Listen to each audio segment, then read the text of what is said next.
With so much joy in my heart, I welcome you again to Marriage That Works, the ministry with the mandate to help put our marriages in the right perspective, God's perspective, by teaching and encouraging various values that we believe will help transform our marriages from the necessary evil many have considered it to be to what God intends for us. I bring you greetings from my husband and children. In this episode, I'm going to be talking about contentment as a key to finding joy in your marriage.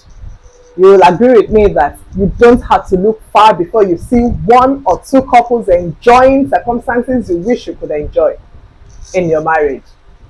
Beautiful houses, sleeker cars, cute children, and so on. Maybe you long to have a wife like your friend's wife whom you consider to be more beautiful and more posh than your own wife. Or you prefer a husband like the one next door who is always showering his wife with expensive gifts. You look all around you and you see how easy other couples seem to be having things going on well for them. And you feel this thing of jealousy in you. Please don't get me wrong. Wanting or desiring the good things of life is not bad in itself. What is bad is giving room to discontentment in your heart. It creates a big enough problem that affects the well-being of your marriage in more negative ways than you could ever imagine. You don't wake up one morning and suddenly discover that you are discontent about your spouse and or your marriage. It is usually a feeling that creeps in softly. You are even probably scoring yourself right now as you are watching me that you are not discontent. But I tell you, if you find yourself doing one or more of the following things right now that I'm going to mention, then you are struggling with discontentment. If you find yourself complaining about the things you do not have, if you find yourself competing for attention or acceptance from people around you, or if you find yourself comparing your spouse or your marriage to those of others, then you are struggling with discontentment. Yes, I agree that there is always a couple better off than you in certain areas. But don't forget also that there are several other couples who are doing worse. Even the couple you are envying has troubles you don't know about. Life is always filled with mixtures of happiness and gains. Both experiences allowed by God to achieve its purposes for your life and your marriage. So rather than continuing to nurture discontentment and depriving yourself the joy that God has designed for you in marriage, here are three things I'll suggest you should start doing. Number one, find something to be thankful for. You think your wife hasn't done any good in all your years of being married to her? Maybe apart from the children she bore for you, be thankful for that. You are yet to have your own children, be grateful that you are even married. You didn't miss a meal yesterday, be thankful for life. You have allowed long enough your grievances against your spouse and about your marriage to obscure the many things there are to be truly thankful for.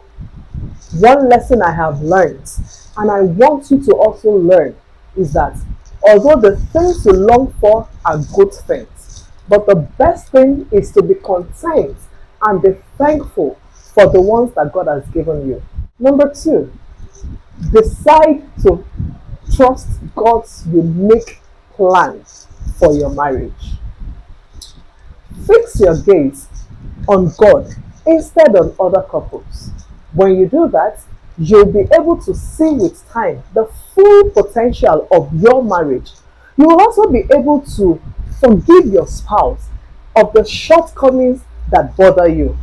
You will be able to love him, you'll be able to love her more and experience healing in your marriage. Number three, find time with your spouse to talk about the challenges you think you're facing in your marriage. Now, I hear you say that, but we've done that several times with no positive outcome. That must have been because you were complaining while discussing, which triggered defensiveness. So try it again, but this time with each party resisting the urge to complain or to blame the other person. Make a list of those challenges Discuss how you both can address the issue so that you can stop hurting each other and start finding contentment in your marriage. Marital contentment isn't asking you to be content with mediocrity or the many nagging issues and challenges you are presently faced with in your marriage. It only teaches you that rather than focusing on the negatives and staying unhappy about them, focus your energy on and be content with the good things of life that you have received so that you can reap the great gain that contentment yields. Remember the saying, godliness with contentment is great gain. I will be back in my next video with another insightful topic on this channel. Till then, peace be upon your home.